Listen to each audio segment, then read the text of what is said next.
그 이번 학기는 자기주도 학습 일반에 대해서 이제 한번 정리해보려고 한다고 말씀드렸죠.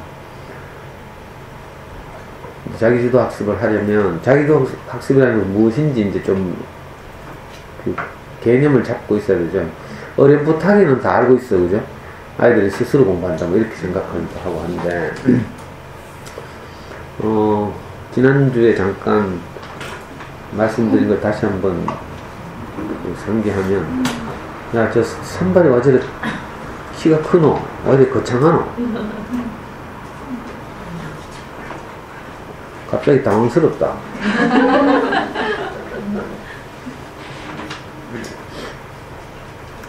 학습자가 주체가 되어서 학습 과정을 스스로 이끌어가는 학습 활동, 이렇게 말하죠.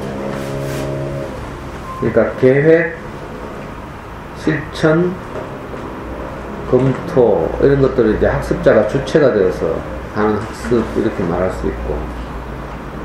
근데 이제 그렇기 때문에 아이들이 스스로 자기 공부를 계획하고 그걸 집행하고 또 반성하고 검토하는 이런 것들이 초등 저학년들은 쉽지 않죠. 그래서 보통 자기주도 학습하면 이제 고학년 중학생 이후 이제 학습 방식을 보통 일컫고요.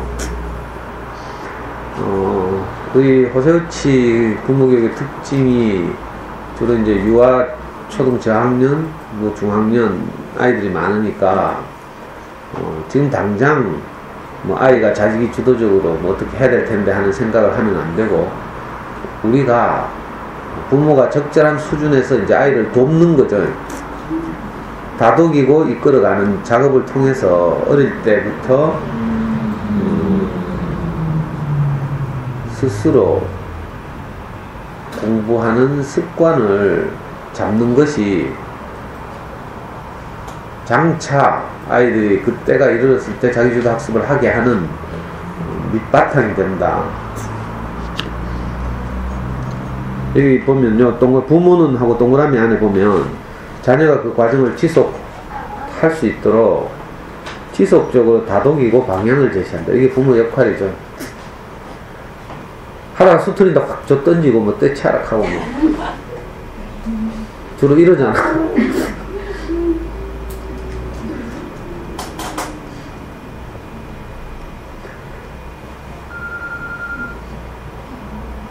자, 자기주도 학습을 그러니까 제대로 이제 어릴 때부터 습관을 잡으려면 자기주도 학습의 가장 큰 적이 뭐예요? 타인 의존적 학습. 좀 유식하게.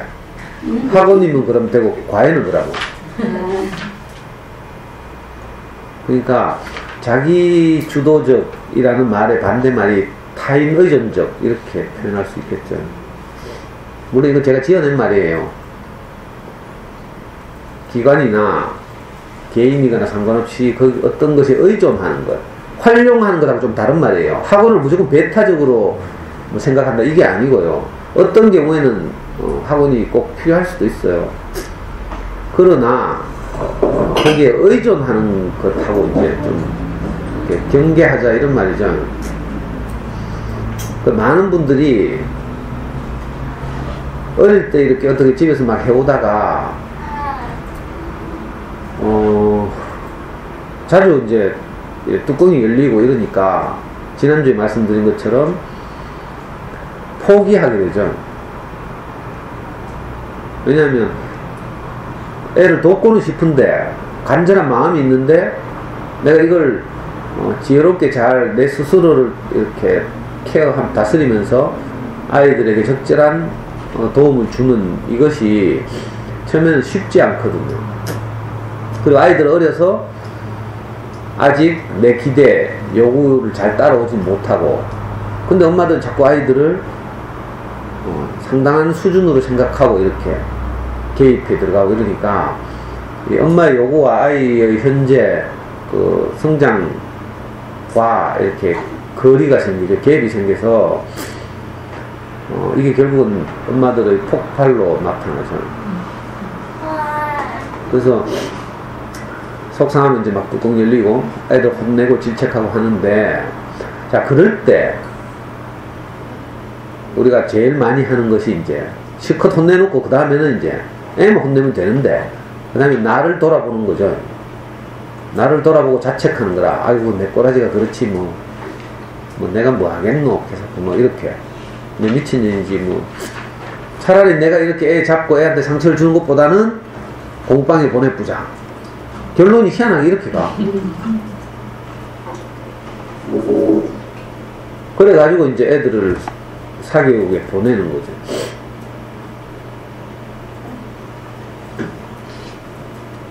내가 한 것보다 낫겠지 이렇게 생각하지만 사실은 그때부터 냉정하게 말하면 아이 키우기를 사실상 포기하는 것과 비슷해요.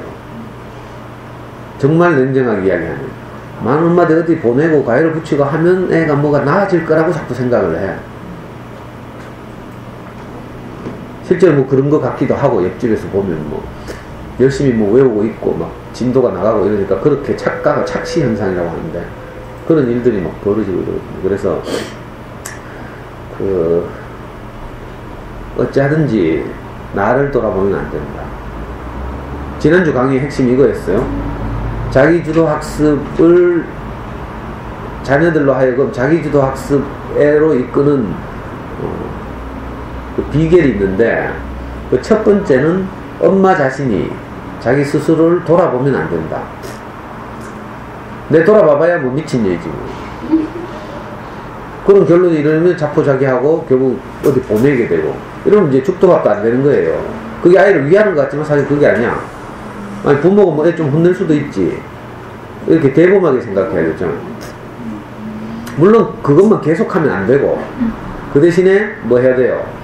나를 돌아보지 않는 대신에 꾸준히 어떤 다른 말을 듣기 위해서 나와야 된다는 말씀 드렸어요. 어느 세월에 내가 변할까 뭐 이런 거지. 사람 절대 안 변해 뭐 이런 소신을 가진 엄마들도 많이 있더라. 우리 남편은 절대 안 변해 이런 엄마들도 있어. 근데 변화라는 게 어느 날 하루아침에 뭐 확 달라지는 게 아니에요. 그런 경우는 있을 수 없어요. 몰라 뭐 큰 무슨 제가 우리 스승 목사님 말씀 들으니까 옛날에 목사님 사시던 섬에 전라남도 섬에 어떤 악덕 지주가 있었어. 그 봄이 뭐지 이 농사 지은 사람들이 그 쌀이 부족해가지고 막 이 집에 쌀을 구우러 오는 거라. 그러면 높은 이자를 붙여서 쌀을 대출해주고 그래? 높은 이자를 주니까 계속 시간이 흐르면 어떻게 돼? 사람들이 나중에 땅을 판다니까 그 사람한테. 온 섬의 땅이 다 그 사람 땅이야. 나머지 사람들 다 소작이 돼. 근데 언제더라? 6.25 때인가? 6.25 때는 왜 낮에는 인민군들이 한 마을을 점령했다가 밤에는 낮 때면 또 국군이 점령했다가 막 이렇게 왔다 갔다 하죠. 그런 이제 격동기에 마을 사람들이 이제 세상이 뒤집어진 것 같고 이러니까 이 악덕 지주를 돌에 매달아가지고 바다에 빠뜨렸대. 전부 다 빚쟁이니까. 그랬다가 막 누가 뭐 말렸는지 어쩐지 해가지고 겨우 이 사람을 다시 이제 끄집어내줬대. 그때부터 이 사람 확 달라졌어. 그래가지고 가난한 사람들에게 막 쌀을 막 공짜로도 주고 막 이런 식으로. 그래가지고 섬이 아주 잘 사는 공동체가 됐다는 이런 이야기 들었는데 이렇게 죽다 살아나면 좀 변할 수는 있긴 해. 갑자기. 근데 대개의 경우에 일상적인 우리 생활, 삶 안에서는 이게 금방 막 확 뒤집어지는 거 없어요. 우리 엄마들도 성질대로 살다가 어느 날 갑자기 막 대호각성해가지고 막 천사처럼 애를 대하고 이거 없어. 그렇다고 변화하지 않는가? 그렇지 않아요. 어디에 계속 노출되어 있으면 변화해요. 그 예로 제일 이제 제가 배운 예 중에 실제로 제가 아이를 데리고 체험학습을 다니거나 할 때 그 7번 국도 포항에서 강원도 강릉 쪽으로 올라가는 국도가 있어요. 동해안을 쭉 따서 그게 7번 국도인데 7번 국도를 타고 영덕으로 가다 보면 중간쯤에 한 휴게소가 있어. 근데 그 휴게소 안에 박물관이 하나 있어요. 민간 박물관. 가본 사람 있는 거 모르겠네. 경보 화석박물관이라고 불러. 엄마들 최영수 많이 다니는데 이런 거 모르네. 보기만 했어요. 응? 보기만 했다고? 경보 화석박물관. 거기 가면 그냥 흐름한 그냥 휴게실 같은 곳이 박물관이에요. 1층, 2층에. 특히 2층에 올라가면 이상한 게 많이 있어. 나무처럼 생겼는데 그냥 이게 아래 위로 다 잘라내. 나무 기둥같이 생긴 게 있어요. 보기에는 나무처럼 생겼어. 가서 가까이 가서 만져보면 돌이야. 자, 이게 뭔가 하면 이 어려운 말 규화목이라고 불러. 규화목. 수목원에도 있어? 이거 가까이도 있네. 옛날에 내 수목원 다닐 때는 없었는데. 이게 대구 수목원 생길 때 우리 애 나무도 심었거든, 식목일날. 그래 표찰도 달고 우리 애가 심은 은행나무의 이름에다가 명혁이와 함께 자라는 나무 하면서 표찰 달았는데 우리 애 초등학교 5학년 때 4학년 때인가? 5학년 때. 그 후로 안 가봤으니까.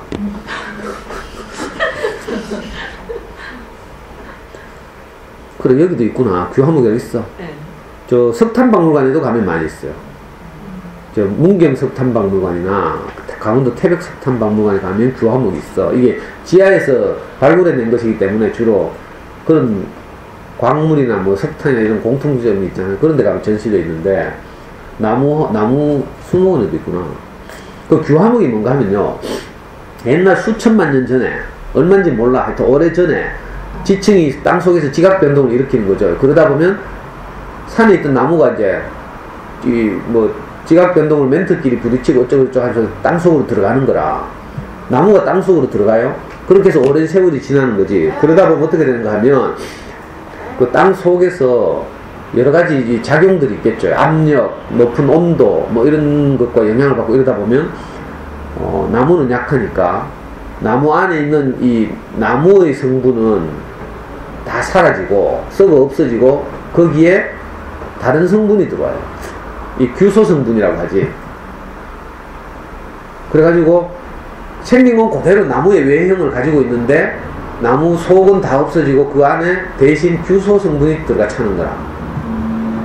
그래가지고 나중에 이제 이게 오랜 세월이 흐른 후에 이게 땅 위로 나오면, 이제 발굴해 나오면 뭐 수목원에도 있다 하는 그런 형태가 되는 거예요.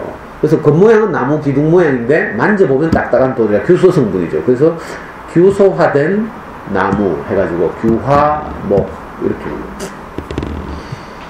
제가 왜 이야기를 하는가 하면 변화가 이렇단 말이죠. 물론 수천만 년 우리가 살 수는 없으니까. 근데 사람도 똑같아요. 어떤 영향을 계속 받으면 내 안에 원래 가지고 있던 어떤 생각들이 점점 물러나고 다른 생각들이 나를 차지하는, 점령하는 거죠. 이렇게 해서 일어나는 현상이 변화라. 뭐 특별한 경우를 제외하고 대부분 변화는 이렇게 서서히 일어나죠. 그러니까 엄마들도 지금은 어리니까 내가 엄마로서는 쳐보고 이러니까 아이들과 자주 이렇게, 그죠? 갈등하고, 이제 아이들도 약하고 어리니까 엄마들이 성질대로 하고 이렇게 하지만, 이런 것들이 내게 부담이 되고 이렇거든요. 그리고, 내가 사는 것과 전혀 다르게 아이들과 소통하고 사는 사람들의 삶을 자꾸 보고, 이야기를 듣고 하다 보면, 그죠? 내가 지금까지 가지고 있던 불안감 이런 것들이 점점 물러가고, 내게 다른 마음이 딱 생기거든요. 그렇게 하면서 이제 이른바 아이를 자기 주도적으로 키우는데 도움이 되는 엄마로 우리가 함께 성장하는 거죠. 그러니까 이 관점을 항상 가지고 있어야 돼요. 지금의 나를 돌아보면 안 되고, 나도 성장할 것이다. 여기에 대한 신뢰를 가져야죠. 그래서 제가 지난주인가? 한들마을 도서관에서 제가 몇 년 강의를 하면서 그때 제 강의를 들었던 엄마들이 성장해서 지금 교육청 학부모 교육하고 있다는 이야기 했어요. 그게 지난주 맞나? 그러니까 여기 있는 엄마들도 마찬가지예요. 아이들 어리고 엄마들도 아직 어리니까, 그죠? 서툴고 모든 것이 이렇고, 옆에서 뭐 동네 언니들 한마디 하면 거기 혓가락 넘어가고 막, 엄마들끼리 모이면 정보랍시고 뭐 다 그런 이야기 주고받고, 뭐 어떤 학원이 좋더라 하고 뭐, 너가 그래 놔두면 안 된대 하고 뭐 다 이런 이야기만 들어. 그게 지금 애 망치는 길인 줄 몰라요. 옆에 동네 언니 캐봐야 뭐 초등학교 고학년 언니 아니면 중학생 언니 뭐 기껏해 이 수준이잖아. 그래 안 그래? 그러니까 그런 언니들 말 듣지 말고 제 말을 들어. 제 말을.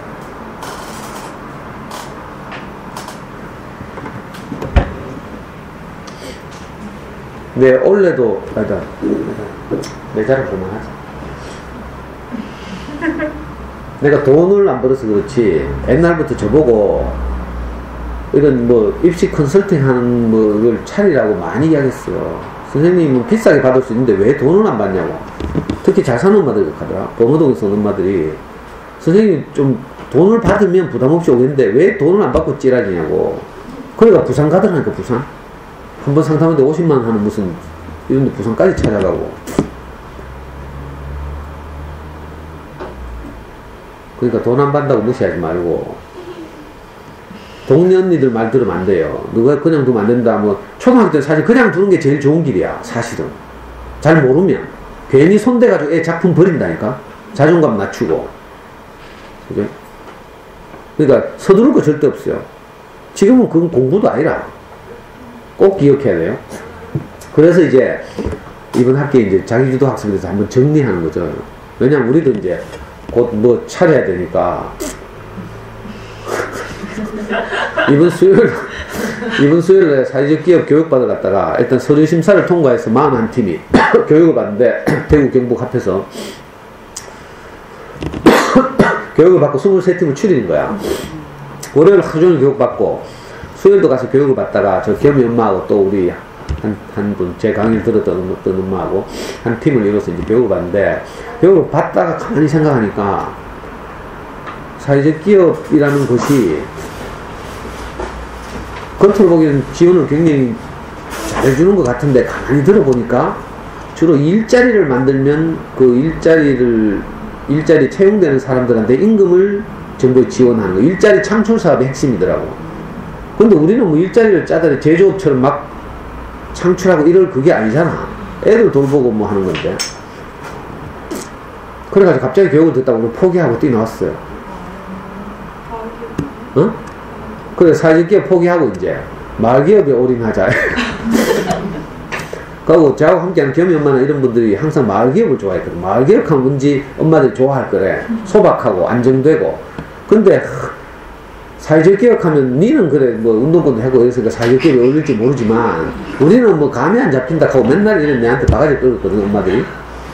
근데 저는 사회적 기업을 하면 좀 있어 보이잖아. 그래서 제가 부풀려진 거죠. 뭐 일을 좀 크게 벌리고 싶고 막.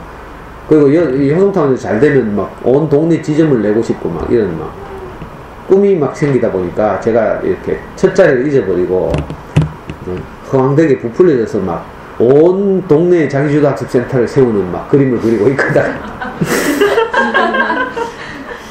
이번 수요일날 그 꿈이 확 깨지고 이제 거품이 확 빠져가지고 사실 기업 바로 포기하고 있잖아요. 수요일까지 원서 마감인데 마을기업에 제가 빠지게 원서 내고 남구청에 가가 원서 내고 지금 다음 주에 심사를 받아요. 남구청 심사에 일단 다음 주 수요일날 남구청에서 현장 실사를 나온대. 옛날 우리 마을기업 교육받을 때도 그 정부를 대신하는 중간 지원 기관이었는데 거기서 실사를 나와서 효성타운에 나와서 우리하고 이렇게 대면 면접도 하고 했거든요. 그 실무자하고 이제 남구청 관료하고 다음 주 수요일날 너가 어디서 할락하는데 하면서 진짜 그런 장소가 있나 하면서 효성타운 독서실도 와보고 그 다음에 우리가 임시 사무실로 쓰고 있는 교민의 집도 와보고 거기서 또 우리하고 인터뷰하고 하겠죠. 그리고 마지막 31일날 남구 심사가 있어. 그래서 남구에서 뭐 떨어뜨리거나 이러진 않을 것 같고 순위를 정해가지고 이제 시로 올리는 거죠. 그럼 시에서 이제 전 대구시 8개 구와 달성군까지 합해서 이제 모아가지고 그 중에서 약 10개에서 13개 팀을 뽑아. 이번에 원서를 28개 팀 냈다 하더라고. 거기서 13개 팀, 10개 팀 안에 들면 이제 지원을 받는 거죠. 그러면 이제 한 4월 말쯤 되면 우리가 그 효성타운 독서실을 리모델링 하고 뭐 어떻게 해가지고 이제 이 일을 시작할 텐데 우리가 그 이름을 그리고 우리 팀 이름은 이제 교육공동체 함께 이렇게 이제 팀을 정해서 이제 5명이 협동조합을 만들어서 운영하는 이런 방식을 지금 준비하고 있거든요. 그렇게 하려고 하니까 이제 제가 좀 심각해지더라고요. 엄마들이 지금 공짜로 저를 만날 때는 저를 신뢰하고 뭐 이렇게 하지만 지금 애를 맡기면서 돈을 준다. 이러면 이제 갑이 되잖아. 가면 별 엄마들 또 다 있을 거야, 분명히. 돈을 주고 니한테 맡기는데 니가 이럴 수 있나, 뭐, 진도는 왜 이리 안 나가노, 막. 아이고, 내가 사서 고생하지. 그래서 이제, 이번 학기에 특별히 자기주도 학습들 총정리를 하고, 네? 그 이제 동영상 촬영해서 우리 카페도 올려놓고, 이제 새로 오신 엄마들한테도 우리의 마음, 취지, 자기주도 학습이 어떤 것인가를 분명히 설명하고, 그래서 단기적으로 무엇을 기대하면 그냥 학원에 보내시라 하고, 이제. 정말 아이들 잘 키우고 싶은 분들만, 기다릴 마음이 있는 분들만 모아가지고 전설적인 공동체를 만들어 보려고 하고 있어요. 그리고 또 경계해야 될 것 중에 하나가, 우리한테 애를 맡기고 엄마들 나자빠지면 안 되지. 그럼 우리가 또 다른 사교육 비슷하게 돼버려요. 그걸 경계해야 돼요. 그래서 엄마들 의무적으로 우리 강의를 몇 시간 듣게 하고, 의무적으로 한 30시간을 듣든지 뭐. 그래서 엄마들이 마인드가 변화해야 되지. 명희씨 왜 놀래? 한 학기 들으면 30시간이잖아.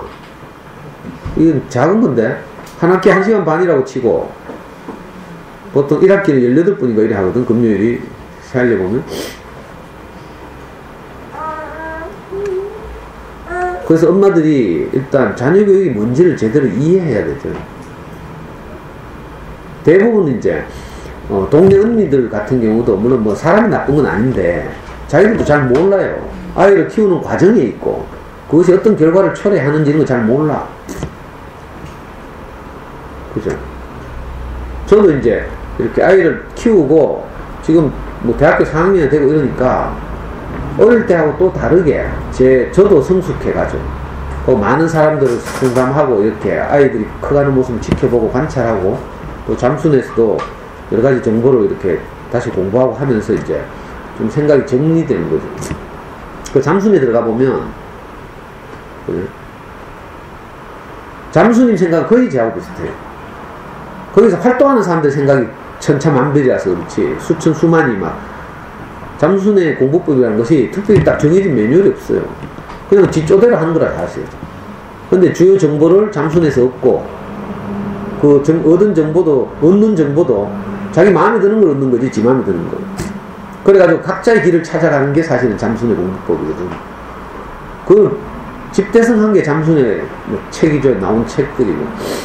근데 잠수님 생각은 굉장히 저하고 비슷해요. 왜냐하면 우리가 처음 시작할 때 서로 영향을 주고받으면서, 초창기는 유료가 아니었거든요. 그래서 자녀에게 관심 있는, 뭐 동네마다 자기대로는 고수들이 있을 거 아니에요.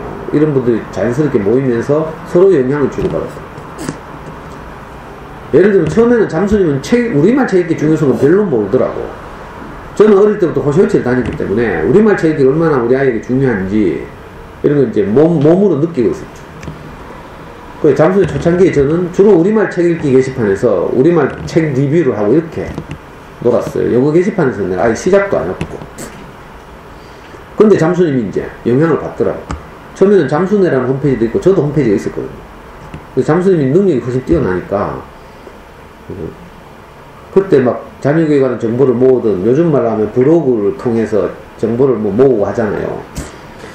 우리는 그때 당시 홈페이지가 유행을 했는데 홈페이지를 하고 있던 많은 사람들이 있었어요. 근데 다 접고 잠수내를 다 들어갔어요. 그래가지고 이제 서로 성장한 거지 사실. 지금은 뭐 잠수님은 전국적으로 유명한 인물이 되고 상업적으로도 성공했고 이런 분이지만, 잠수님 이야기를 듣거나 잠수내에서 잘 읽거나 하면 글도 잘 안 쓰지만 생각이 비슷하다니까. 이번에도 제가 잠수내 들어가서 최근에 잠수님이 3월달에 한 잠수내 회원들을 대상하는 영어 학습 강연회가 있어요. 아까 PPT를 잠깐 보여드린. 그걸 누가 어떤 회원들이 이제 리뷰를 올렸더라고. 근데 어떤 친절한 엄마는 잠수님이 강의하면서 쓴 모든 PPT를 사진으로 찍어서 다 올려놨어, 리뷰에다가. 그래가지고 제가 그거 다 복사했잖아. 잠수님 원래 복사가 안 되거든. 내용이 외부로 유출되는 걸 막기 위해서. 그래서 제가 또 복사 방지, 복사를 뚫는 또 다른 프로그램을 써가지고 그대로 그걸 딱 캡처해가지고 제가 PPT를 다시 만들었어. 이걸 공식적으로 쓰면 안 돼. 잠수님 저작권이 있으니까. 그래서 제가 이거, 요즘 잠수님이 강연을 하면서 잠수님 공부부에 대해서 어떻게 말하는가를 이제, 저는 PPT만 보면 알잖아요. 딱. 그래서 이걸 이제 제 버전으로 재가공하려고.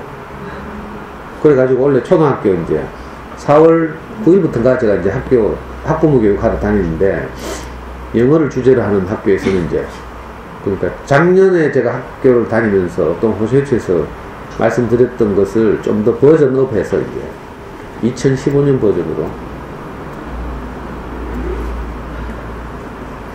강의할 건데, 그러니까 작년에 들었다고 안 듣지 말고 다른 학교에서 강의하는 거 한번 들어보세요. 그러니까 좀 제대로 하고 많은 경험을 이렇게 모아보면 사실은 생각하는 내용이 비슷해요. 근데 동료 언니들 같은 경우는 그게 잘 안 되는 거죠. 입체적이고 종합적으로 그 자녀의 이렇게 성장 과정, 이력 이걸 쭉 따라가 보고 거기서 어떤 정리된 이게 나오기 어려워요. 그래서 제가 자꾸 동료 언니들 영향을 받지 말라고 하는 그 말이야. 동료 언니들이 뭐 나쁘다는 말이 아니고 사실 적어도 잘 모르고 하는 말이에요. 자기주도 학습을 하려면 이제 제일 이제 큰 적이 뭔가 하면 사교육이죠, 사교육. 그래서 사교육에 대해서 엄마들이 어릴 때부터 정확하게 알아야 돼. 어디 대기 많이 하고 있더라 하면 막 좋은 데인가 싶어가 쫓아가고 막 이런 일들도 많고요. 특히 저학년 때 사교육을 의존하게 되면 진짜 공부하기 어려워요. 왜냐하면 이제 그래서 제가 지난주에 말씀드렸는데 사교육에 대해서 사교육의 정체를 정확하게 알고 엄마들이 사교육에 대해서 가지는 의구심 이건 이제 짚어보는 거죠.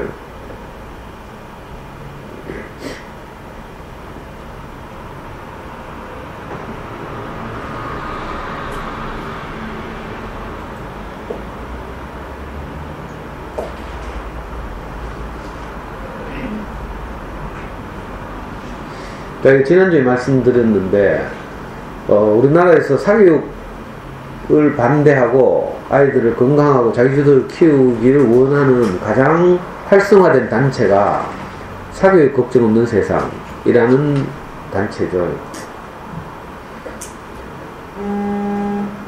이 사교육 걱정 없는 세상에서 여러 가지 이제 캠페인 같은 걸 하고 하면서 이제 좋은 자료들 많이 냈어요. 책도 내고 뭐 이런 게 많은데 그 중에서 제일 대표적인 것이 이제 아깝다 학원비라는 이 팜플렛이죠. 이게 책으로도 나와 있는 거 알죠?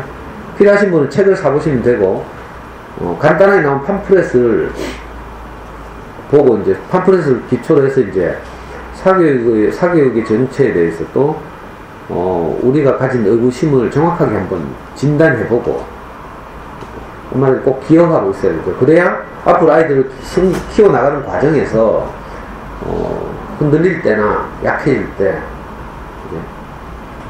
다시 한번 생각해 보십니다. 지금 사교육 걱정 없는 세상에 나온 주요한 팜플렛이 세 가지가 있어요. 하나는 학원에 관해서 사교육에 관한 생각들을 정리한 팜플렛 아깝다 학원비. 그 다음에 두 번째 팜플렛이 영어 공부와 관련해서 지출되는 과도한 사교육이기 때문에 나온 게 있어요. 아깝다 영어 헛고생 뭐 이런 팜플렛이 있어요. 또 하나는 최근에 나온 건데 찾았다 진로 이런 팜플렛이 있어요. 우리 보통 학부모들이 생각하기는 공부 잘해서 좋은 대학에 가면 아이들이 뭐 어쩌고저쩌고 잘 살고 행복하게 될 거라고 생각하는데 거기에 대한 이제 우리의 개념을 이렇게 무너뜨리는 그 진로 탐색 프로그램 팜플렛이 나와 있어요. 이런 거 전부 여러분들 이제 인터넷으로 검색하시면 그 다음 카페 사교육 걱정 없는 세상 들어가면 이게 그 이북으로 다 볼 수 있어요. 저는 이제 이걸 또 뭐 어떻게 해가지고 이북을 이제 다른 파일로 변환해서 지금 제가 보여드리고 있는 거예요. PDF 파일이라고 하는데, 우선 사역에 관해서 지금 6가지 생각이 여기 보여요? 잘 안 보여요. 잘 안 보여? 네. 그럼 첫 번째 생각부터. 거기 앉으니까 안 보이네. 이건 여기 있고, 이걸 이쪽에 놓고 엄마들 계속 여기 앉던데. 다음 주부터 이걸 이쪽에 놓을까? 그럼 쳐다보기 힘들어. 거기서 이게 보기 어렵죠? 괜찮나? 안 볼 거야 이거지? 관심도 없고 뭐.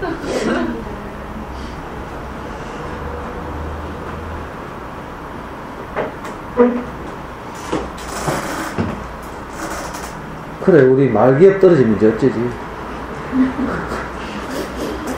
이제 사회적기업 포기하고 나니까 오늘 오면서 드는 생각, 그때 왜 내가 우리가 미친 듯이 뛰어나왔지? 그냥 교육 다 받을 걸. 의무적으로 교육을 다 받아야 되거든? 받으면 거의 통과인데, 통과되면 일단 그 사회적기업과 육성사업이기 때문에 한 3, 4천만 원 정도 지원을 받거든? 근데 그 지원을 받으면 이제 마을기업 지원을 못 받으니까 그때는 포기하고 나왔는데, 오늘 여기 호실주 오면서 갑자기 든 생각이, 마을기업 떨어지면 그거라도 해야 되는데 왜 포기하고 나왔지? 이런 생각이 들었는데, 겸이 엄마 하는 말이, 마을기업 떨어지면 그냥 우리 돈으로 하자 하면서. 엄마들이 세죠. 씩씩하대. 우리가 뭐 원래 돈 벌려고 한 거 아닌데, 지금까지 12년째인데 지금 호실주 강의하면서 뭐 돈 벌려고 한 거 아니잖아요. 그래, 혹시 떨어지더라도 그냥 우리 돈으로 하고 임대료만 우리가 마련하면 안 되나, 뭐 이렇게 하더라고. 그렇게 하니까 또 쉽대. 이미 책 지금 5,000권 기증받은 책도 있지, 뭐 도서관 만드는 데 별로 큰 문제 없지. 전부 다 시작하면 또 도와주려고 하는 사람, 자원봉사를 하거나, 뭐 어떤 분은 막 후원금을 보낼 테니까 자기가 유니세프도 보내는데 그리움번님 하는데 안 보내겠냐 하면서 후원 계좌를 개설하면 자기가 돕겠다, 이런 분도 있어요.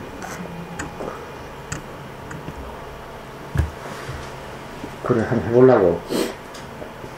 거기다가요, 우리가 나가면 또 오다가, 우리가 하려고 하는 이제 효성타운 중앙에 옛날 독서실로 사용하는 단독 건물이 있는데 진짜 환상적이거든?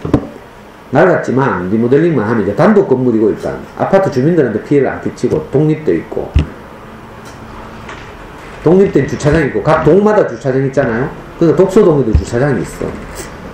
앞뒤로 잔디도 깔려있고 조그만 벤치도 하나 있고. 근데 임대 안 해준다 하면 어떡하지? 또 그 생각이 들더라. 난 애형도 아닌데 왜 이렇게 오만 생각이 다 들어. 어?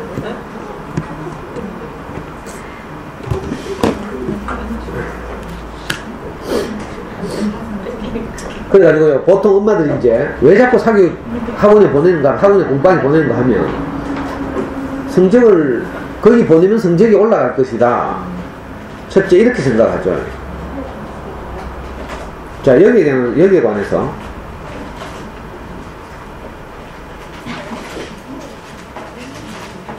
이것도 안 보여? 자, 뭐라고요?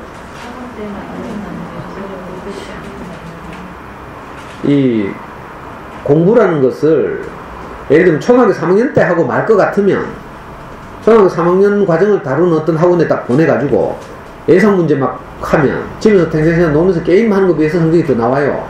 이걸 부인하는 게 아니에요. 그런데 학원이라는 것이 대부분이 눈에 보이는 성과를 내는 것에 집중해 있어요.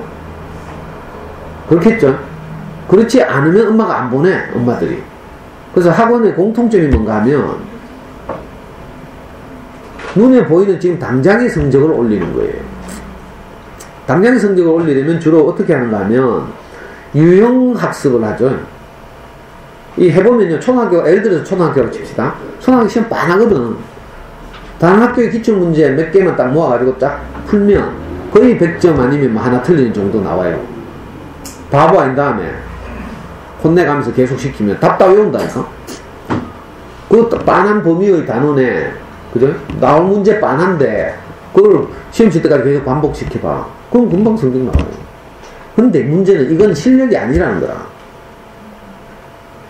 제가 자주 말씀드리지만, 그 학교 평가로, 학교 시험으로 평가할 수 있는 아이의 실력이 있고, 그죠? 이게 보이는 실력, 표면적인 성적이라고 했어요. 실력이 아니라 성적. 근데 사실은 학교 시험으로 잡아낼 수 없는 아이들의 실력이 있어요. 이걸 뭐 숨은 실력, 또는 뭐 어떤 사람들은 공부 저력이라고 하는 사람도 있고, 내공이라고 하는 사람도 있고요. 그러니까 진짜는 이걸 키워야 되거든. 학교 성적으로 눈에 잘 드러나지 않는 어떤 것을 잘하게 해야 되는데, 사교육을 딱 가게 되면 우선 눈앞에 보이는 중간고사에서 성과를 내야 엄마들이 또 보낸단 말이에요. 소문을 낸단 말이에요. 그래서 또 와. 그래가지고 뭐 해요? 결국은 이 사기업이잖아. 사기업, 자영업이잖아. 이런 방식으로 운영되는 것이 학원의 메커니즘이라. 그래서 어떻게 돼요? 결국은 그 아이가 가진 숨은 실력을 평가하는 고등학교에 딱 가면 이게 다 드러나는 거야. 그래서 엄마들은 어리니까 내가 이거 어떻게 설득할지 고민이 돼가지고, 옛날에는 서울시 교육청에 들어가서 내가 있잖아요. 서울시 교육청에 가면 고등학생들을, 전국에 있는 고등학생들 대상으로 모의고사를 친다고 했죠. 지금 원래 고등학생은 지난주에 모의고사를 쳤어. 전국적으로 똑같이 쳐. 이걸 이른바 교육청 모의고사라고 부른다고 했어요. 이 전국의 교육청들이 연합해가지고 똑같은 문제를 가지고 똑같은 시험 수험생들이 똑같은 시험을 다 한날 1시에 쳐요. 그래서 이걸 정확하게는 연합학력평가, 전국 연합학력평가, 뭐가 연합해? 교육청들이 연합해서 문제는 서울시 교육청이나 경기도 교육청에서 내고 그 문제를 받아다가 전국에서 똑같이 치는 거죠. 이걸 전국 연합학력평가라고 하는데, 자, 이 시험을 치면서부터 이제 그 아이가 중학교 때까지 내신 성적으로 찾아낼 수 없었던 진짜 실력들이 막 드러나기 시작하는 거예요. 자, 이때가 돼 보면 큰 충격을 받는 거지. 이건요, 고등학교 과정을 이렇게 거쳐보지 않으면 엄마들 몰라. 그러니까 중학교 전까지 엄마들 말 들을 필요 없어요. 알아요? 물론 고등학교 가서도 저 애가 왜 지금 성적이 떨어지는지 모르지. 아, 그때 내가 더 안 잡아서 그렇다 이렇게 생각한다니까. 실제로 툭툭 떨어지고 있는데도 그때 더 독하게 했어야 되는데, 그때 저 달서구에 안 보내고 뭐 수성구에 갔어야 되는데, 뭐 이런 식으로 반성 자체도 비과학이지. 왜 이런 일이 벌어지는가 하면, 어릴 때부터 숨은 실력을 키우는 어떤 작업을 안 하고 당장 눈에 보이는 성적만 얻는 작업을 해왔어요. 이게 이른바 내신 성적이라고 불러요. 내신 성적이라는 건 뭔지 알죠? 학교 단위에서, 그죠? 같은 수업을 들은 아이들끼리 그 성취 정도를 평가하는 시험, 이게 내신 성적이에요.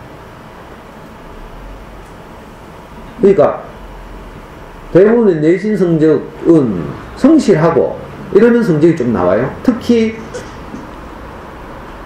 내신 성적을 완전히 커버해주는 종합학원 있죠. 종합학원. 동네마다 그런 게 있다니까. 그런 데 딱 보내면 한 달 전부터 중간고사 준비를 시키거든. 거기서 계속 반복해, 문제를 계속 반복해서 풀려요. 그러면 엄마들이 너무 어려서 뭐 안 해봐서 알 수가 있나. 자, 1년이 12달이야. 중간기말 4번 있어. 그렇죠? 한 달 동안 그런 데 가서 문제풀이를 해요. 성적을 올리기 위해서. 학교 내용을 복습도 하겠죠. 개념 정리하고 문제 풀리고, 개념 정리하고 문제 풀리고, 이걸 한 달 전부터 한다니까? 좋은 학원일수록. 자, 1년에 4번 시험 있어. 한 달씩 준비를 하면 4번을 준비해야 되죠? 시험 끝나면 애들 놀아야 되잖아. 시험 끝났다고. 노래방도 가고 막 이래야 되거든? 시험 끝나고 한 일주일에서 보름 퍼질러요. 이게 4번 있어. 이거 한 달 그냥 날라가죠? 5달이 그냥 날라가. 방학 때 뭐 여행 다니고 체험학습 다니고 놀러 다니면 2달 날라가죠. 7달 날라가. 그럼 애가 숨은 실력을 키우는 자기주도적 학습을 할 시간이 5달밖에 없어. 현실적으로.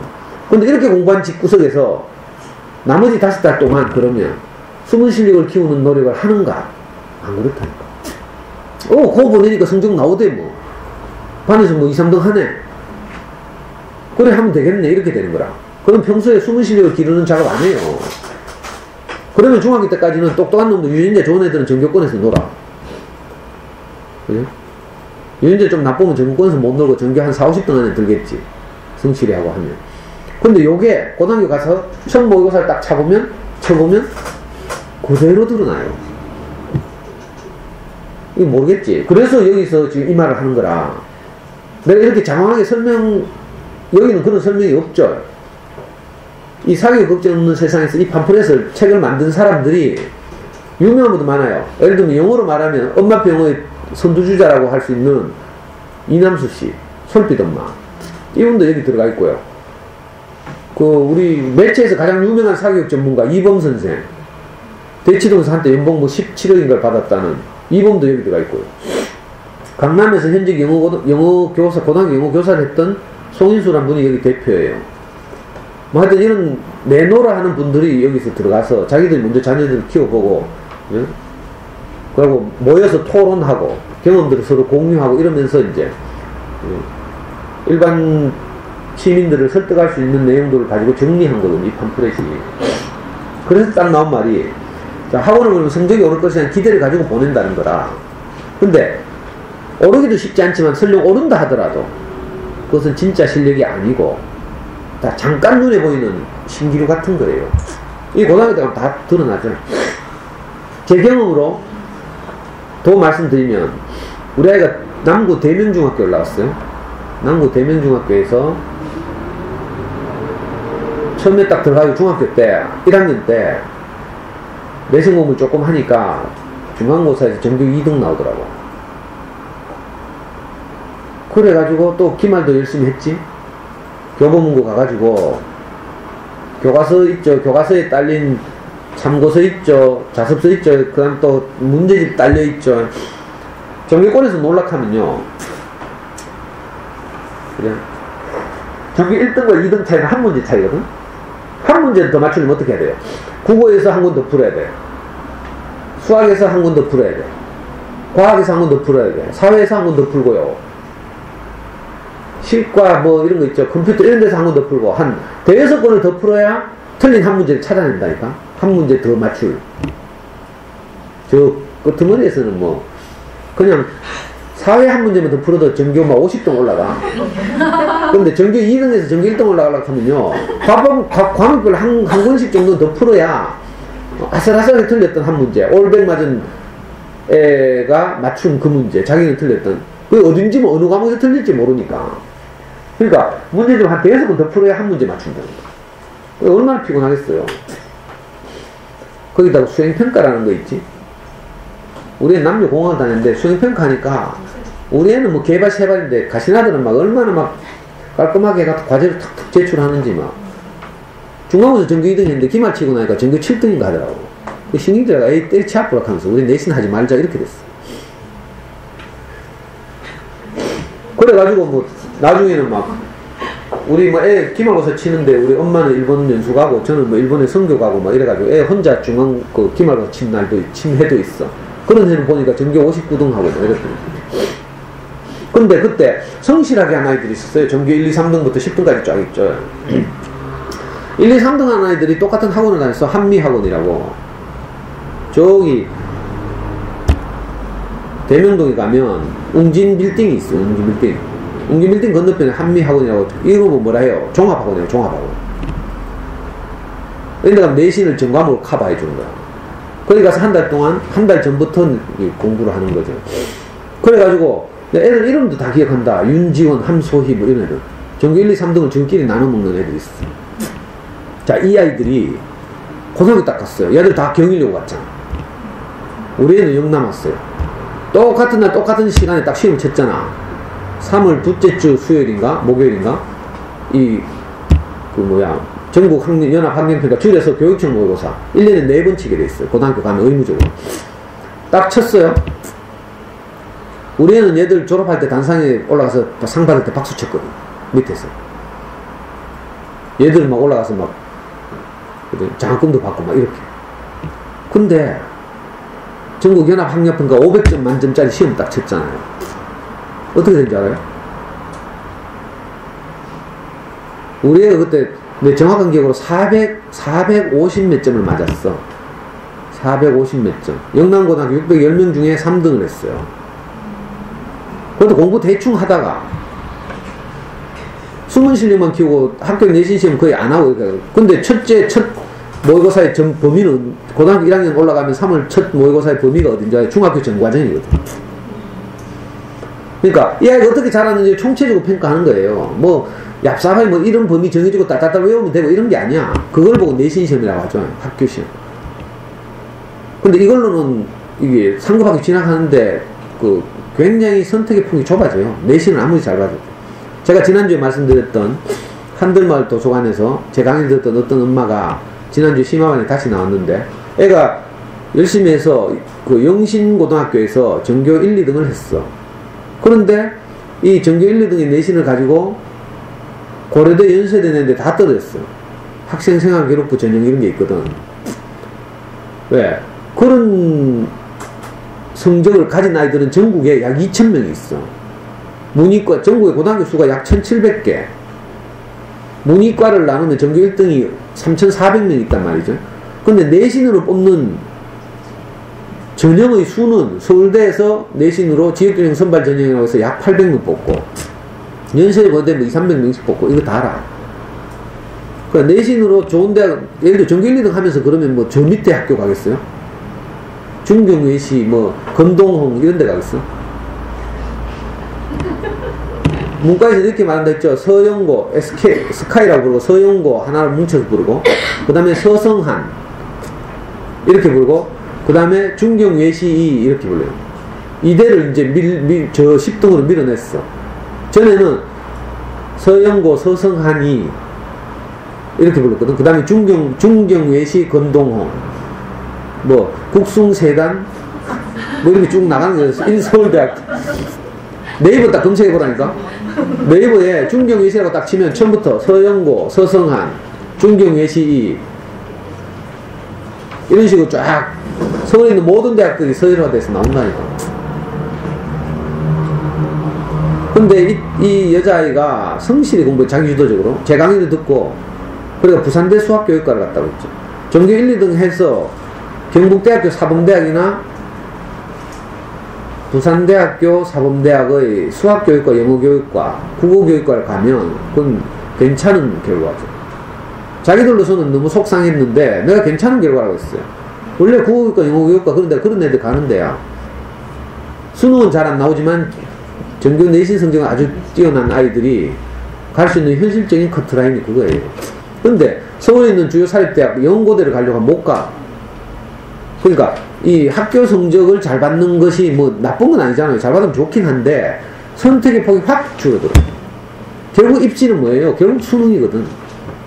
뭐 입시 사정관제도 뭐 수식 해샀지만 결국 수능이에요. 그러니까 입시는 항상 수능을 타겟으로 해서 준비를 해야 돼. 그런데 자, 초등학교 때부터 애들 사교육 의존학 학원에 보내게 되면 눈에 보이는 성적은 좀 오를 수 있어요. 그러나 어떻게 돼? 진짜 실력을 평가하는 딱 시험에 딱 오면 드러나는 거죠. 내가 우리 아이를 중학교 때 어떻게 키웠는가가. 이게 냉정한 엄마 성적표야 사실. 그래서 중학교 때 전교 10등 안에 든 애들이 딱 고등학교 때 가서 첫 모의고사 받는 성적이 보통 얼마인지 알아요? 370점에서 400점 사이.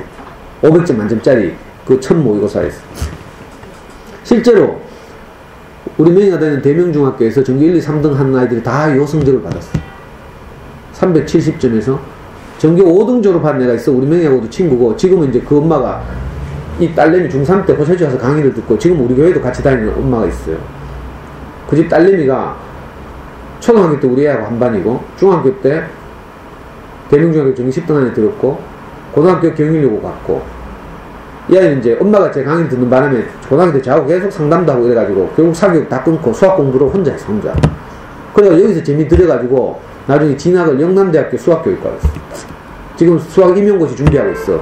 이번 원래 떨어져가지고 재수하고인데, 어제 제가 이 집 엄마 아빠 차 타고 교회 갔다가, 이 집 내 차가 없어가지고 이 집 엄마 아빠 차 타고 이 아이 태워가지고 집에 왔거든. 갑자기 그 생각이 나더라고. 얘도 초등학교 때 반에서 1, 2등 하고 똑똑했던 애인데 대명중학교에서 전교 5등 1, 2, 3등 한 애들이 그 붙박이가 있었거든. 얘들이 딱 모의고사를 딱 쳐보니까 방금 5등 했다는 얘는 370점 받았어. 그리고 대부분 370점에서 400점 사이 있다고. 특별히 어디서 성적이 확 깎인가 하면 수학에서. 학교 내신은요, 성실히 하면 수학에서 다 전교권이니까 100점 맞아. 아니면 실수를 하나 틀리거나 이런데 모의고사를 딱 쳐보면요, 수학이 70점 나와. 70점. 70점만 나와도 잘 나오는 거지 사실. 진짜 실력을 측정하니까 변별력이 있거든요. 그 고등학교 들어가서 첫 시험 치는 첫 수학 과목의 평균 점수가 1등급이 카타르니 보통 70점대 초반이 형성돼요. 1등급이 그러니까 100점짜리 1등급이 있고 70몇 점짜리 1등급이 있다니까. 수학의 차이는, 수학의 평균이 뭐라고요? 어려울 때는 28점, 쉬울 때는 35점, 이 수준이죠. 여러분들 중학교 때까지 뭐 80 몇 점, 90 몇 점 다 봤거든, 중학교 가면. 근데 이 모의고사를 딱 쳐보면, 이 수학 성적이 그렇게 나온다니까? 이게 점점 심화되죠. 이게 왜 그런가 하면, 자기주도 학습을 안 한 거라. 그리고 고등학교 가면 수학을 다 포기하게 돼요. 1학년 때까지 박 붙잡고 있던 애도 학습량이 점점 늘어나거든. 특히 이과로 가려고 하면 고등학교 2학년 때까지 이과 수학 진도를 다 끝내야 3학년 때 기출문제를 풀고 수능 기출문제를 풀면서 이제 정리하는데 2학년 때까지 수학 공부량을 다 하려고 하니까 이게 너무 버거운 거죠. 양이 너무 많아서. 문과의 3배거든, 수학이. 그래가지고 대부분 이과를 갖다 다 문과로 도망가요. 수학이 안 들어가요. 이게 이제 우리 아이들을 키우는 과정의 이 흐름이죠, 흐름. 그러니까 미리 알아야지, 이런 사실들을. 그러니까 딱, 이거 봐요. 고객도 안 통한다잖아요. 그 모의고사를 딱 쳐보면 실감이 나. 지금도 모의고사 쳐놓고 성적표 나온 대로 저한테 들고 오려고 하는 어떤 엄마가 하나 있어. 맨 호설치 출신 제 강의를 들었는데 지금 애가 원래 고등학교 갔거든? 자기 언니, 재작년에 제가 상담해서 연세대 경영학과 보냈다는 이야기 했죠, 딸내미. 걔 남동생.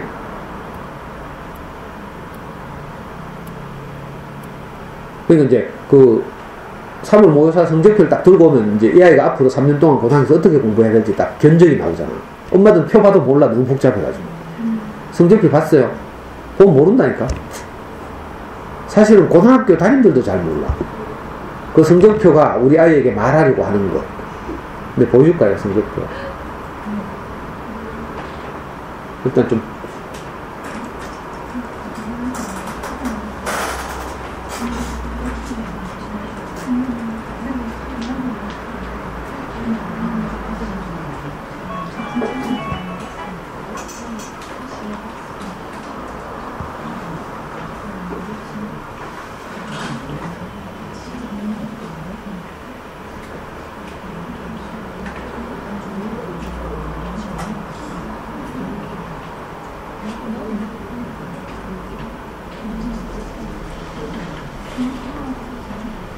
성적표 없노?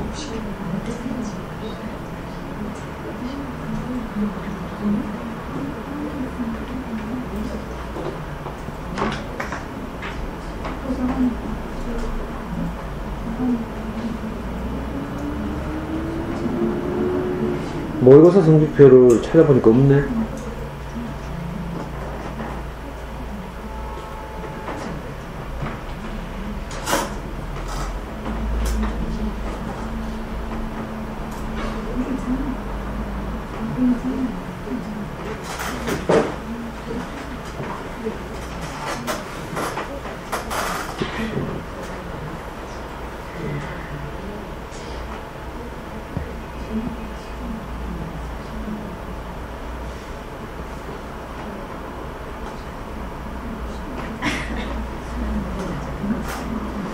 없네.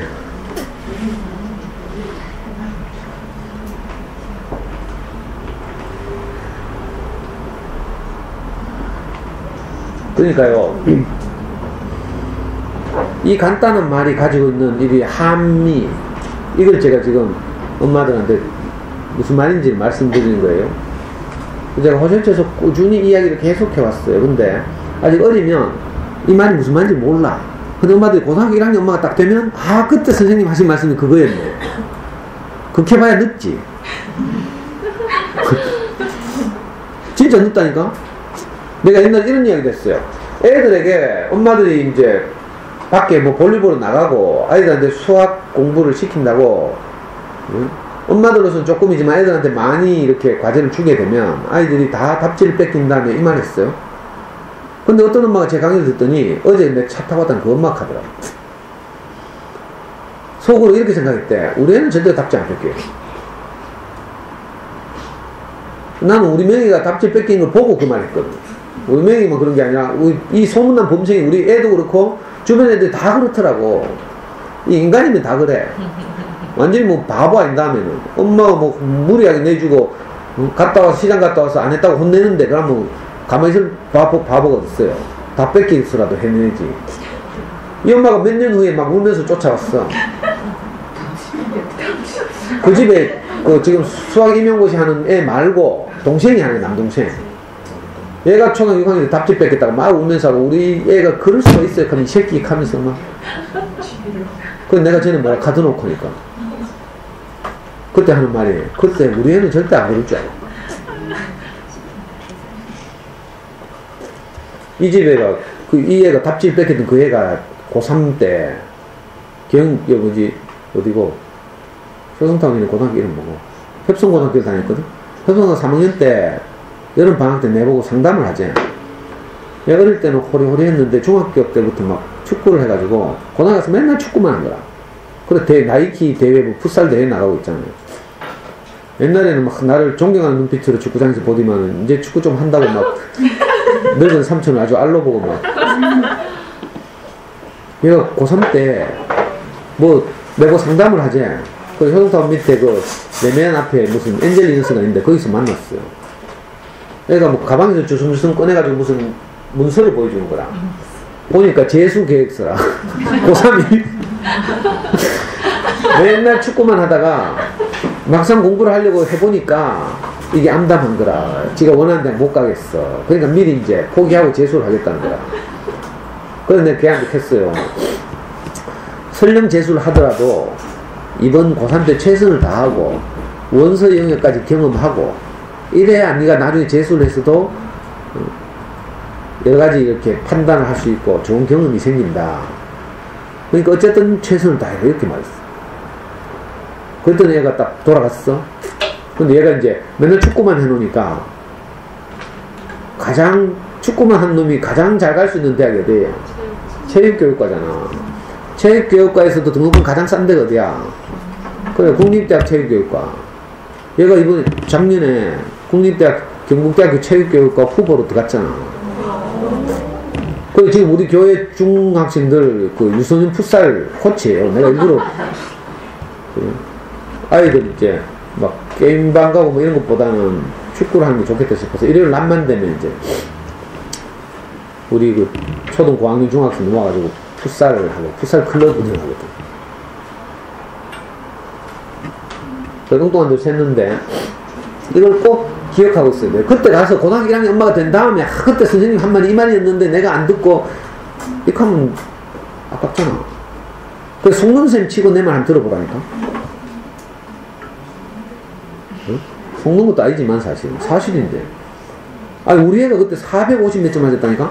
제가 영남고등학교 우리 애 딱 입학했을 때 담임 선생이 미리 상담을 하더라고. 2월달에 학부모를 불러. 사립이니까 좀 별나더만. 그 우리 애 1학년 때 담임이 재단 이사장 아들이었어. 영남고등학교 재단 이사장 출신이지. 그래서 내가 상담하러 딱 가니까 그 대외비 학생생활 기록부 중학교에서 넘어온 봉투를 노란 봉투를 딱 꺼내가 뜯더라고. 그래가지고 우리에 관한 자료를 쭉 보더니 성적을 딱 보니까 아드님 성적이 내신이 약 6.xx%네요. 이 정도면 반에서 한 3, 4등 하는 정도 수준입니다. 이렇게 하더라고요. 그 말 듣는데 내가 우리 아들에 대한 자부심이 넘쳤는데 그러니까 기분이 좀 나쁘대. 그래가지고 내 선생님한테 진짜 캤다니까.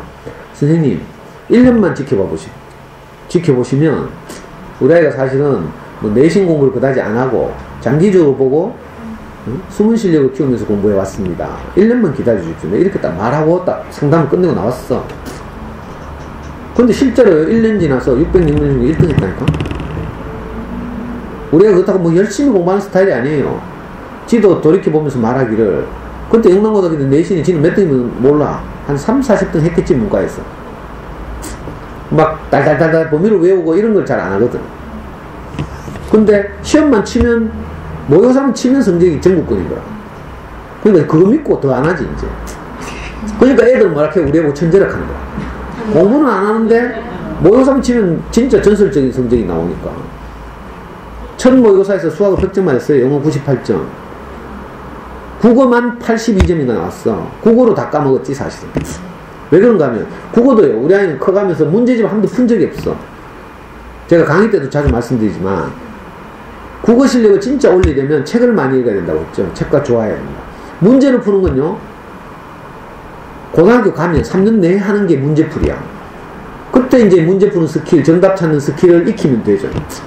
초등학교 1학년 때 눈높이 국어를 하면서 정답 찾는 기술을 익혀봐야 아무 소용없어요. 그러면 초등학교 1학년 국어 시험에서는 좀 더 잘 고를 수 있겠지. 근데 이건 숨은 실력이 아닙니다. 그 시간에 책을 읽어야 되죠. 왜냐하면 제한된 시간은 똑같고 아이들이 활용할 수 있는 시간은 똑같이 제한되어 있어. 근데 그 시간에 문제풀이 공부를 하면 책을 읽을 시간이 줄어들죠. 무슨 말인지 알겠어요? 이걸 뭐 경제학에서 뭐라고 한다고? 기회비용. 내가 돈 10,000원을 가지고 있다고 칩시다. 이 10,000원을 가지고 롯데백화점에 가서 내가 물건 하나를 사면 어떻게 돼요? 내 이 10,000원을 가지고 맛있는 점심을 사 먹을 수 있는 기회를 잃어버리는 거죠. 그래서 이걸 보고 기회비용 이렇게 불러요. 우리가 가진 시간이라는 이렇게 자원이 있다고 합시다. 이 시간을 당장의 성적을 올리는데 사용하면 장기적인 실력을 키우는데 사용할 기회를 대가로 지불하는 거예요. 무슨 말인지 알겠어요? 사교육도 보내고 자기 지도적으로 하면 안 됩니까? 이렇게 하더라고. 그럼 불가능하지. 그건 경제학 공부를 안 해서 그래. 이게 상식이기도 하죠. 내가 어떤 돈을 가지고 있는데 이걸 가지고 이걸 해버리면 저걸 못 하잖아. 그럼 이걸 한다는 말은 저것을 하는 것을 대가로 지불한다 이 말이에요. 이게 기회비용이라고 해요. 그러니까 어릴 때부터 이렇게 준비시키지 않으면 커가면서 결국 고등학교 가면 다 들통나요. 그리고 이게 다냐 하면 이런 성적이 나오면 참담해져서 자신감을 잃어. 자기 중학교 때까지 전교권에서 놀았는데 시간이 흐르면서 성적이 이것밖에 안 나오니까 실망스럽잖아요. 그걸 자포자기하는 거라. 이 세대 중에 대명령에 전교 1, 2, 3등 하던 애 중에 제일 학교를 잘 간 애가 경북대학교 간호학과를 갔어. 물론 경북대학교 간호학과도 뭐 엄청난 학교지. 여기 있는 엄마들 나온 학교 다 조사해보면. 근데 전교 1, 2등 하던 애가 중학교 때까지 가기에는 너무 성이 안 차는 학교라는 뜻이에요. 보통 중학교 전교 1, 2등 하면 다 서울대 연고대 갈락하지. 누가 경북대학교 간호학과 갈락할까봐. 의대도 아니고. 그렇죠? 근데 이런 일이 생긴 거라. 왜? 점점 속상하니까. 또 이런 제가 상담한 애도 있어요. 제 교회 후배가 경일여고 고등학교 1학년 담임을 할 때인데 대구 1중에서 12번의 시험에서 11번을 전교 1등 한 아이가 들어왔어. 경일여고에. 경명여고에. 저 칠성동에 있는. 근데 얘가 딱 와가지고 고등학교 때 딱 첫 모의고사를 딱 쳐보니까 중학교 때 11번 전교 1등을 하던 아이가 받아든 성적으로는 참담한 거야. 방금 말한 이런 성적을 받은 거예요. 그래가지고 이 담임선생이 그 아이를 데리고 저한테 찾아왔잖아요. 상담하러. 애는 상담할 의사가 없어. 자존심만 상하고. 근데 담임이 너무 안타까우니까 내한테 데리고 왔다니까. 그럼 우리 집에 앉혀놓고 제가 이런저런 이야기를 하면서 이 책 좀 읽어봐라 하면서 그때 수만이 공부법이라는 수능 대비 그 바이블 같은 책이 하나 있었어요. 네이버 카페 수능 시험날 만점 시험지를 휘날리자 하는 네이버 카페가 있거든. 거기서 각 영역별로 공부를 전국에서 제일 잘하는 아이들을 모아가지고 수능 공부법을 중학교 3학년부터 고등학교 3학년 때까지 수능 공부를 하는 계획을 바이블처럼 정리한 책이 있어. 내가 이 책을 보고 네가 이 책이 시킨 대로 해라 이렇게 말했어. 지금 네가 이렇게 성적이 안 나온 것은 결국 눈앞에 보이는 성적을 따라가다 보니까 숨은 실력을 키우지 않아서 그렇다 이런 얘기를 했거든요. 근데 애가 딱 보이는 반응이 뭔지 알아요? 저 이런 책 안 봐요. 자존심상에서 못 보고 자존심상에서. 왜? 중학교 때까지 자기가 한 게 있거든. 그리고 지금은 그렇지만 계속하면 원래 그게 회복될 줄 아는 거야. 근데 회복되기는커녕요. 제가 하도 오래돼서 기억이 잘 안 나는데 경대를 겨우 막 덜덜덜 떨면서 갈똥말똥한 성적을 받았어. 수능에서. 전교 1등, 전교 1등은 그렇게 완벽하게 하는 거예요. 이게 왜 그런 줄 알아요? 다 이렇게 생각하는 거예요. 눈앞에 보이는 성적을 올리기 위해서 학원에 의존하고, 그러면 거기서 성적이 나오면 맛이 들어가지고 이걸 못 놓쳐. 등수에 대한 그 영광이 있거든요. 여러분도 학교 다니면서 알지? 뭐 공부 좀 하면 왠지 그 뭔가 아우라가 보이죠. 공부 잘하는 애들 막 후광이 막 뒤에 보이고 막. 당사자도 그렇겠지. 다른 애들이 나를 공부로 이렇게 막 봐주잖아. 그러니까 그 맛에 취하면 어떻게 돼요? 계속 그 맛을 쫓아가게 돼요. 그러니까 어릴 때부터 아예 신경 꺼야 돼. 사실은 학교 성적에 대해서. 엄마들이 이걸 제일 많이 범하는 잘못이 어릴 때 옆집에 편내하고 중간고사 친 다음에 전화하면서 너가 몇 개 틀렸노? 이거 계속 확인하는 작업이라. 그래가지고 우리의 세 개 틀렸다 해가지고 굉장히 좋아했는데 옆집에 올려 맞았다 하니까 갑자기 다리가 풀리면서 쓰러지잖아. 이게 상대평가라는 거야, 상대평가. 우리 아이가 얼마나 했는지 상관이 없어. 옆집 저 편내가 우리 애보다 못해야 내가 영광을 맛보는데. 그러니까 조심해야 돼요. 초등학교 때부터 사실은 이 당장에 보이는 현찰 가지고 눈에 보이는 이거 가지고 비교하고 경쟁하다 보면 저 길로 가는 거라. 그걸 고등학교 때는 낭패 보는 거예요. 이게 일반 코스라니까. 근데 이 저학년 엄마들 이게 몰라. 중학교 뭐 애를 키우는 언니도 모른다니까. 왜 그런지 몰라요. 일부 똑똑한 엄마들은 이걸 알고 준비하는 거라. 그래서 예를 들면 설대학원 같은 데 가가지고 초등학교 5학년들 때 시간 빠지게 미리 정석 공부시키고 이래가지고 걔들은 벌써 영재예요. 영재 사실은. 그런 애들이 거기 가서 미리 준비하는 거지. 이런 애들은 딱 올라가서 딱 모살 쳐도 전국권 나온다니까. 그래서 가끔 수성구에 가면 전국 1등 하는 애들이 나오죠. 경북고등학교나 뭐 요즘은 경신이나 대륜에서 독보적인 1등들이 나온다니까. 그 애들은 보면 내신도 완벽하고 수능도 완벽한 이런 애들 있어요. 그런 애들 대구 바닥에서 한두 명 있어. 해마다. 근데 그런 애들 모델로 해서 따라가는 거지, 이제 그 밑에 애들이. 그러다 다리 다 찢어지는 거지.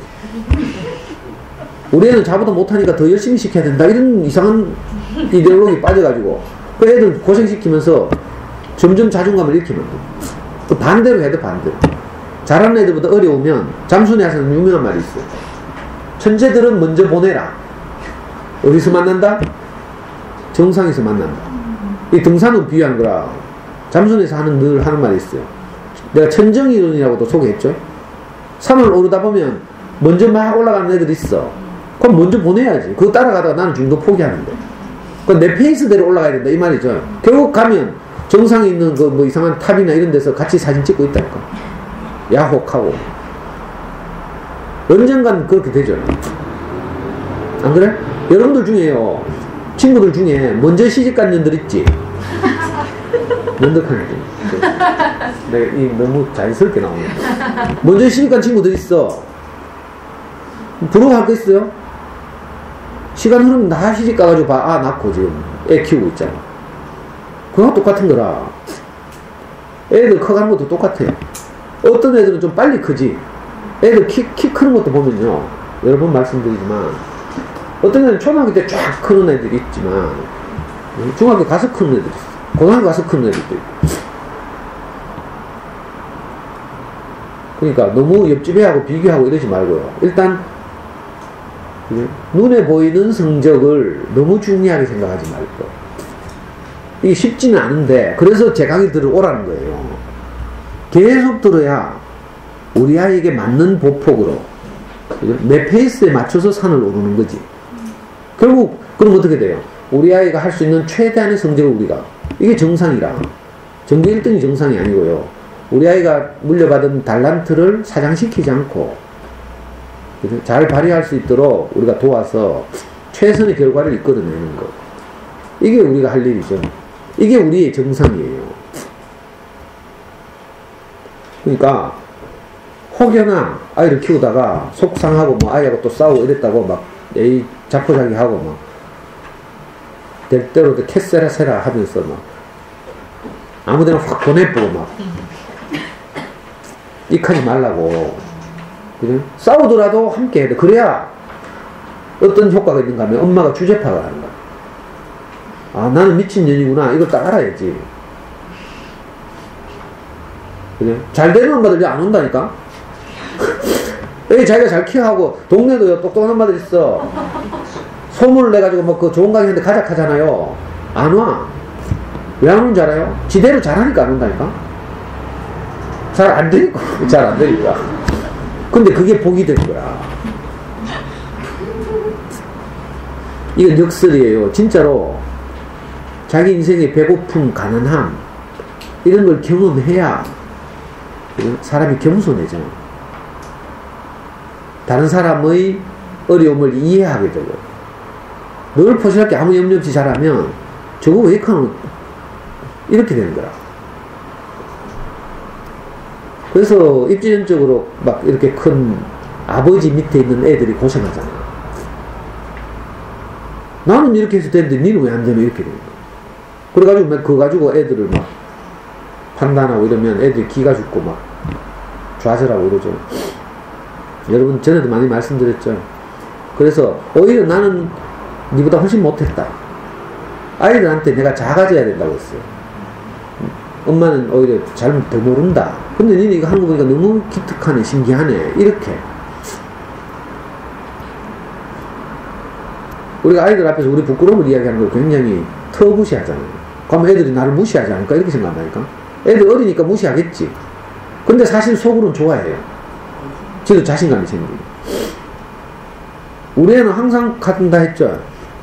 아빠는 학교도 못 다녔잖아. 아빠는 대학도 미달러 들어갔잖아. 늘 이렇게 나를 놀린다니까. 내 앞에서 길을 펴는 거지, 길을.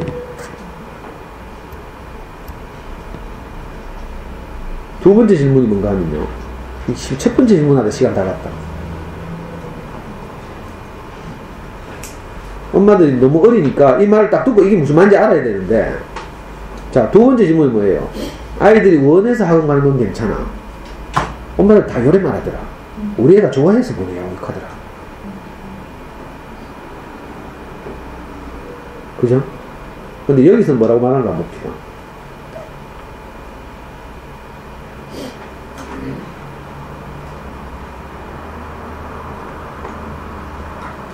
아이들이 원해서 학원 가는 것도 문제가 되나요? 하니까 여기 대답은 뭔가 하면, 두 과목을 넘어가면 해롭대요. 자, 이건 좀 학년이 높은 아이들을 대상으로 하는 말이에요. 저는 여러분 말씀드렸지만 영어 수학 두 군데만 보내도 보통 주 3일 가거나 적게 가는 데는 2일 가는데, 가면 3시간씩 있죠. 거기다가 숙제를 왕창 내줘요. 학원에서는 자기들이 가르친 것에 대한 효과를 보려면 숙제를 내서 그걸 아이들이 자기 힘으로 해보게 해야 되거든. 그러니까 아이들이 사실은 학원을 두 군데 보내게 되면요, 나머지 시간을 다 학원 숙제하는데 보내요. 그래서 학교에서 학원 숙제한다니까.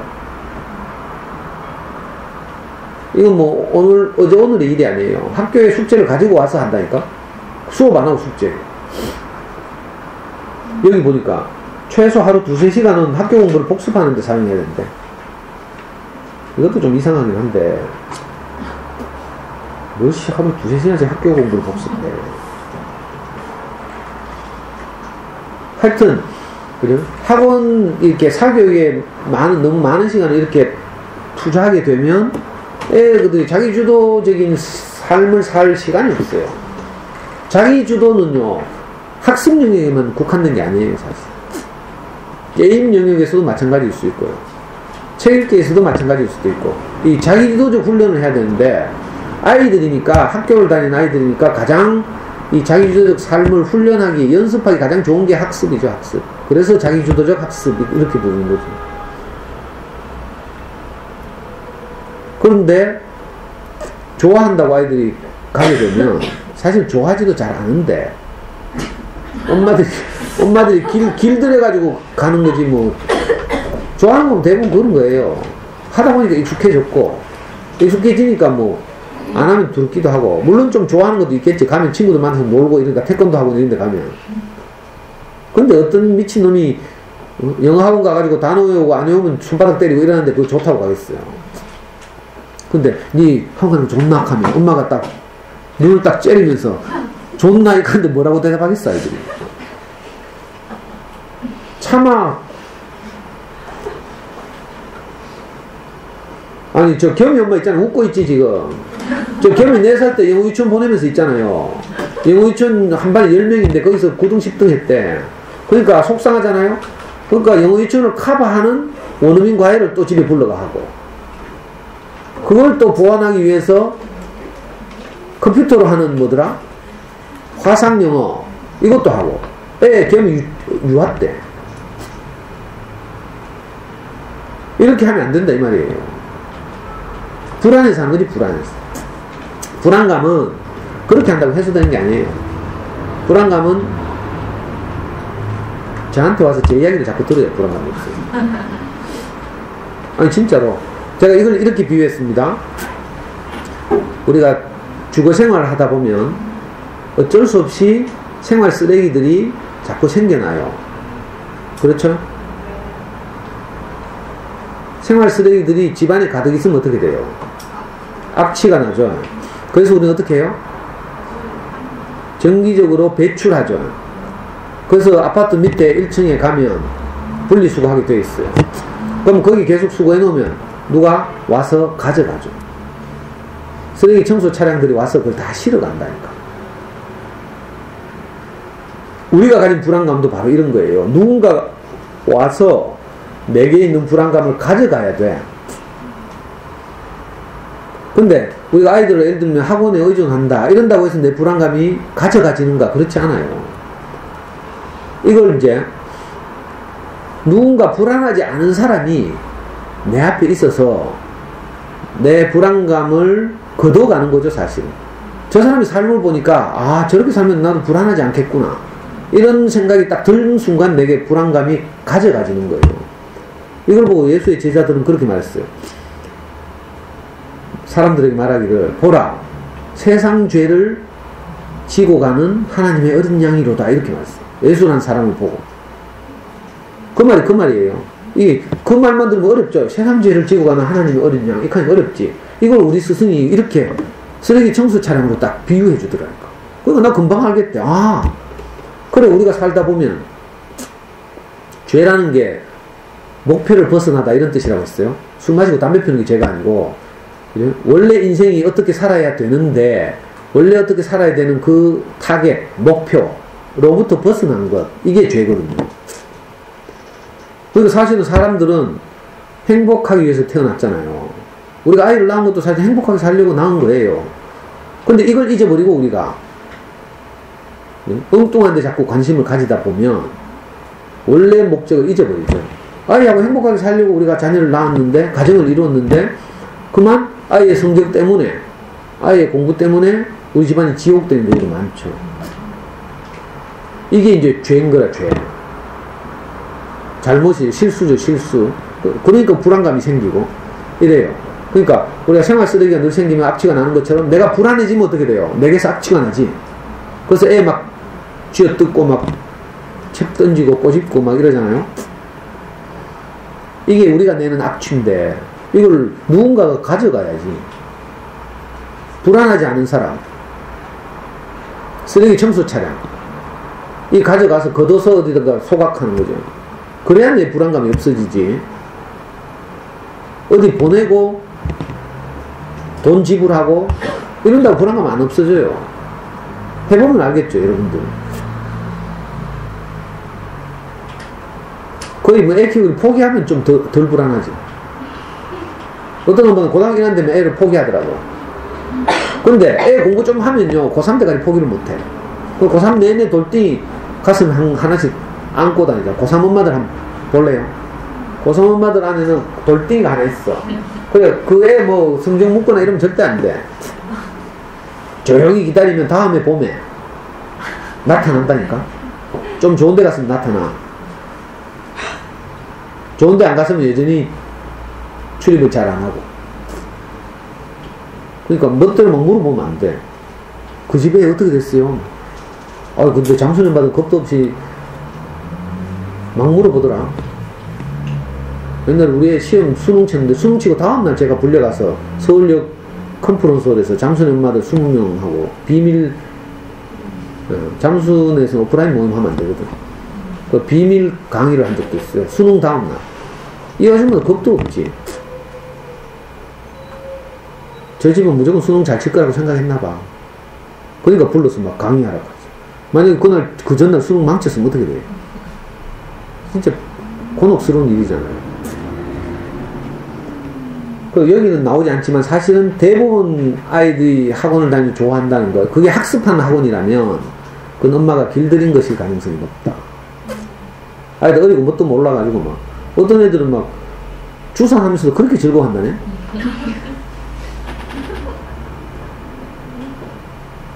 나 그거 이해가 안 돼.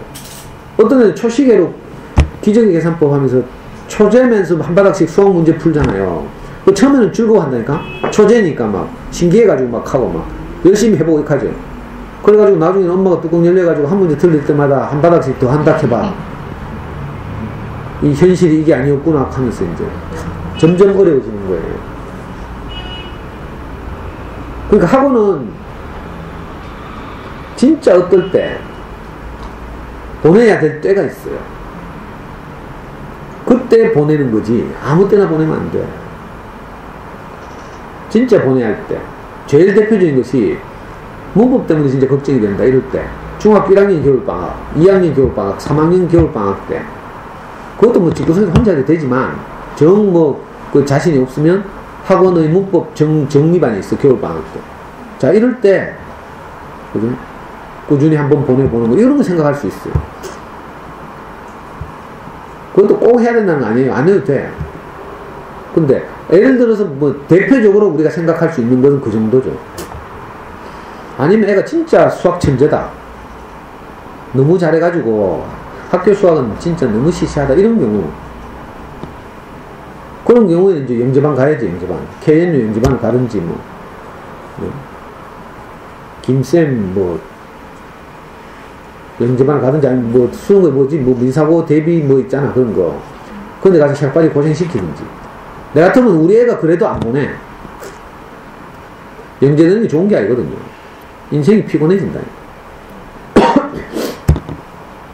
우리 애는 진짜 영재였어요. 근데 한 번도 안 보냈어. 너무 영재되는 게 좋은 거 아니라니까. 지금도 살짝 후회가 조금 되긴 하는데 애 보고 싶어도 못 보잖아요. 서울 올라가 있으니까. 그리고 서울에서 살다 보니까 서울 맛이 들어가지고 자기는 대구에서 안 살 거래. 아 부모는 애 가까이서 보면서 살면 얼마나 좋은데 지금 대구 안 내려온대. 그러니까 슬픈 일이죠. 슬픈 일. 어떻게 보면.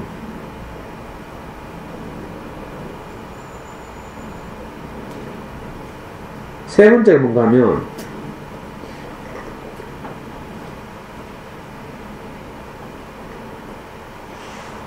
학원에 대한 엄마들이 가진 생각 중에 이거잖아요. 학교 수만은 뭔가 부족하니까 학원에 가면 아이의 그 수준이나 상태에 맞게 개별적으로 도와줄 것이다 이런 생각을 많이 가지고 있죠. 근데 우리가 엄마들이 좋아하는 유명한 학원, 좋은 학원일수록 그렇게 안 해요. 학원은 속성상 영리를 추구하는 기업이죠. 그러니까 어떻게 해요? 공부 잘하는 아이를 중심으로 마케팅을 하게 돼요.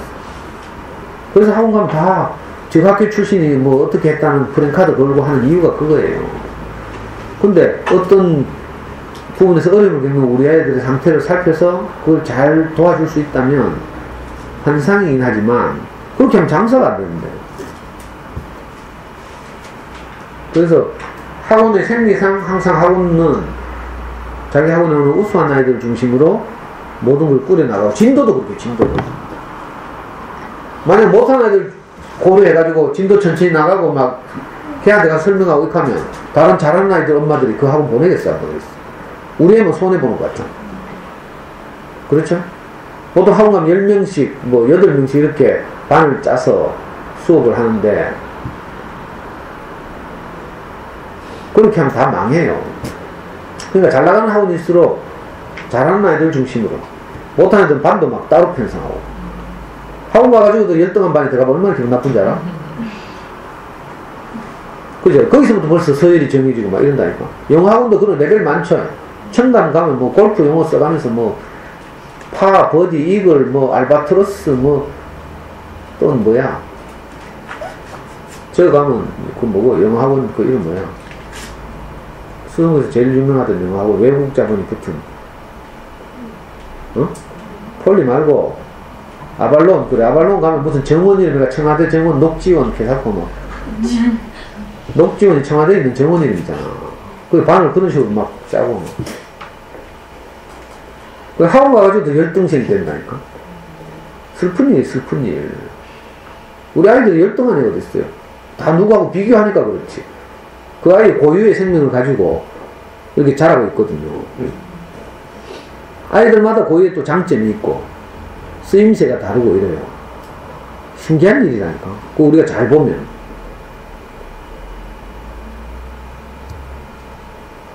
우리가 예를 들어서 뭐 이렇게 밭에 어떤 과일들이 주렁주렁 열려 있잖아요. 과일들끼리는 가까이 있으니까 보고 뭐 니는 뭐 크네, 나는 적네, 잘 익었네, 뭐 이까지. 우리가 밭을 보면 어떻게 돼요? 다 탐스럽고 맛있는 복숭아잖아. 이제 봄 되면 청도에 막 복숭아꽃이 막 피고 하거든. 그 시간 흐르면 어떻게 해요? 다 탐스러운 복숭아가 열려 있어요. 우리 아이들이 다 그렇다니까 사실은. 나이 들고 나서 봐. 20대 아이들 보기만 해도 다 푸릇푸릇하니 막 청춘이 청춘. 여러분들 아이돌, 남자 아이돌 보면 막 다 막 싱그럽고 이렇지. 그래 안 그래? 요즘 요 나이면 돼도 그럴 거라 아마.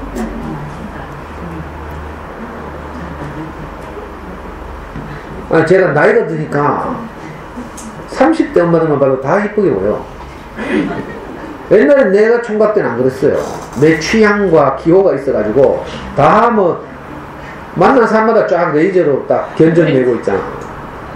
이랬는데 그죠? 내가 성숙해지니까 이 말이에요. 정신적으로도 마찬가지예요. 우리 인격적으로도 성숙해지니까 한 사람 한 사람이 가진 고유의 그죠? 매력, 장점 이런 게 보인다고요. 신기하대. 옛날에 내가 어릴 때는 안 그랬어요. 이게 우리가 성숙해가는 거죠. 아이들을 볼 때도 마찬가지예요.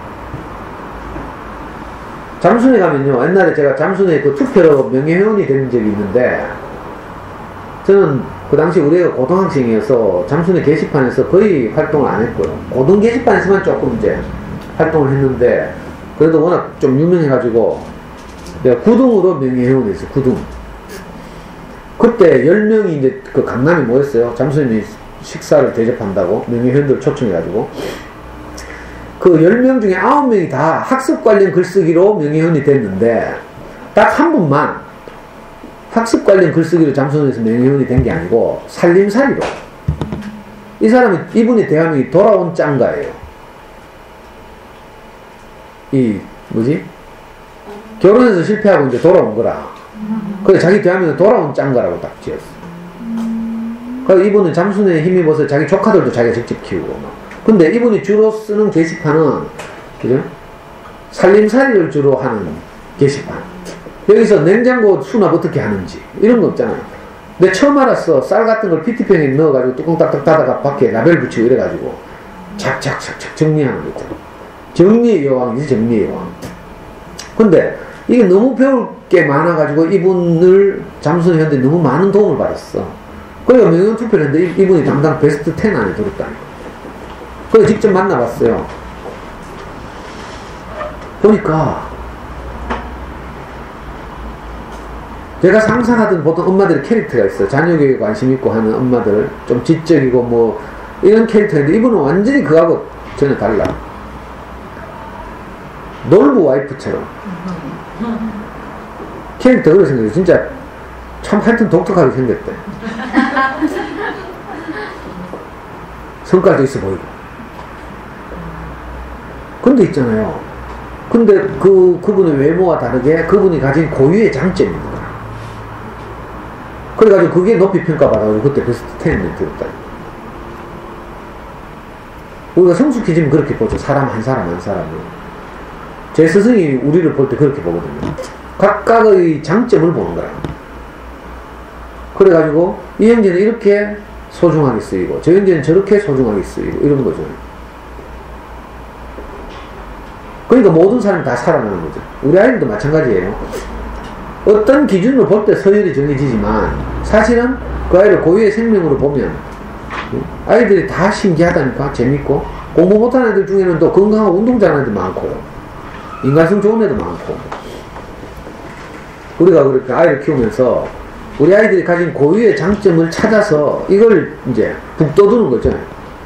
아까 초반에 말씀드린 것처럼 다독이고 그죠? 격려하고 이렇게 해서 우리 아이들이 가진 재능을, 장점을 우리가 잘 살릴 수 있도록 돕는 거예요.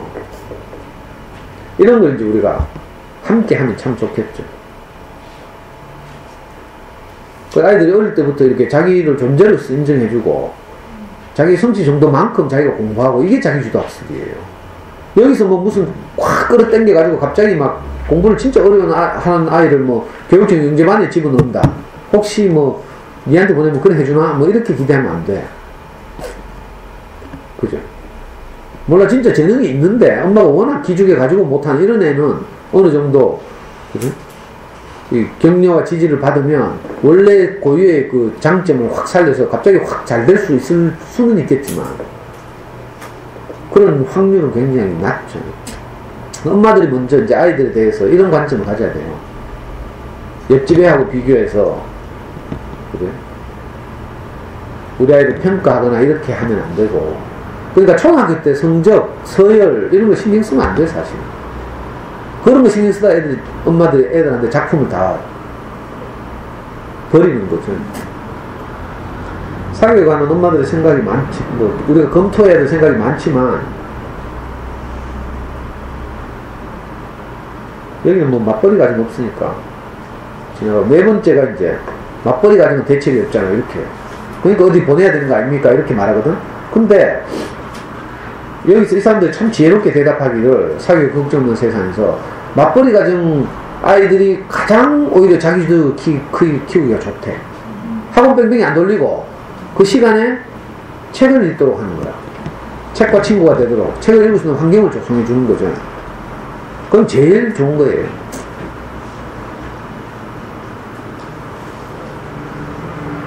오늘 뭐 시간이 없어서 다 이렇게 살펴볼 수 없는데 하여튼 사교육에 대해서 우리가 가진 일반적인 생각, 엄마들이 가진 일반적인 생각에 대해서 제가 단호하게, 물론 사교육을 받아도 어느 정도 성적이 오르고 하는 건 저도 인정한다고 했어요. 그것도 일부지만 그렇다고 하더라도 그 사교육의 메커니즘상 결국 장기적으로는 우리 아이에게 독이 된다. 수학 문제를 푸는데 자기주도적으로 공부하는 습관이 안 들면 고등학교 가서 진짜 대책이 없어요. 영어도 마찬가지고. 그러니까 이제 이런 이번 학기에 제가 이렇게 저렇게 정리를 할 텐데 수학 공부에 대해서 정리를 하고 또 잠수는 영어 공부법도 아까 말씀드린 것처럼 원래 3월달에 한 잠수님이 잠수는 회원들을 대상으로 한 강의 PPT를 제가 이렇게 보고 딱 보니까 저는 무슨 말인지 다 알겠대. 그걸 이제 참고해서 원래 이제 그 강의는 그 버전업 해서 이제 현실적으로 엄마들이 무슨 이야기를 듣고 싶어 하는지를 좀 더 고려해서 이렇게 이제 이번 학기에 한번 정리를 해보려고. 이런 걸 정리해야 우리 마을교육도 잘 되지. 제가 지금 초등학교 25군데 가는데 가면 내 계속 이제 마을교육에 대해서 홍보를 해야 될 거 아니에요. 근데 우리 카페에 가면 제 강의 일정을 다 표로 달력 만들어서 올려놨어요. 혹시 친구들 중에 뭐 그 동네 사는데 그 학원에 제가 간다, 그 학교에 간다 이러면 이제 야 그 선생님 강의 한번 들어봐라 하면서 한번 소개해봐요. 여기는 달서구에는 별로 없더라. 달서구에는 월배초등학교 2학기에 가는 거 하나 있고, 우리 남구에는 내가 일부러 이제 로비를 많이 해가지고 우리 마을기업 주변의 학교들 내가 다 가거든. 잘 될지 모르겠네. 그래서 자기주도 학습의 대전제로서 우리가 흔히 생각하는 사교육에 대한 기대, 뭐 이런 것들에 대한 검토를 하는 거죠. 그래서 내가 비록 연약해서 아이하고 싸우고 아이를 잡더라도 그렇다고 해서 자포자기하고 절대로 뭐 사교육 확 보내고 말고 이렇게 하면 안 돼요. 그래도 또 해야지. 부둥켜 안고 일어나서 가야만 하는 결례가 있다. 저도 진짜 우리 애하고 많이 깽판을 쳤는데 그래도 제가 포기하지 않았어요. 털고 일어서고. 그렇게 우리가 인간이 되지, 인간이. 애 아니면 우리 인간 될 일 없어요. 엄마도 보니까 뭐 남편한테는 뭐 다 지가 더 잘났고 뭐. 남편 다 무시하고 뭐 이러대. 근데 애들 앞에서 우리가 겸손해진다니까. 한 번 잡고 나면 막 갑자기 막 마음이 가난해지고 미안해지고 막 회의하고 반성하고 이러면서 그러면서 사실은 성숙해가는 거야. 그죠? 하여튼 꾸준히 나와서 함께 우리 아이들 잘 키워봅시다. 네, 마치겠습니다.